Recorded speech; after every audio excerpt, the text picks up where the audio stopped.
Howdy folks, fall is fast approaching here at Hillbilly Auto, and I've got another new tool Tuesday for y'all, so let's dig right into it.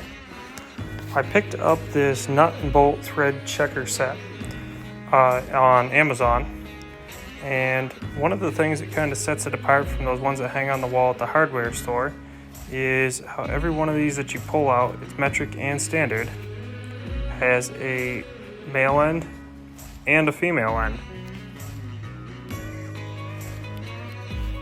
It has metric and standard, and it's clearly labeled on the individual slots, as well as the anodized aluminum individual pieces. My favorite thing about this versus a regular thread checker set like you see at the hardware store is you can take the pieces and let's say you have a threaded hole on a project and you're wondering which one, what size bolt you need for it. You can pull it out and use it for that.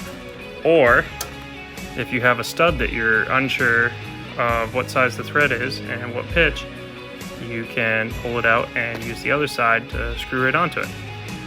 Anyways, you can find it right on Amazon. I'll put the link right in the description. Make sure you use it if you go and buy it, and hope this helps somebody else.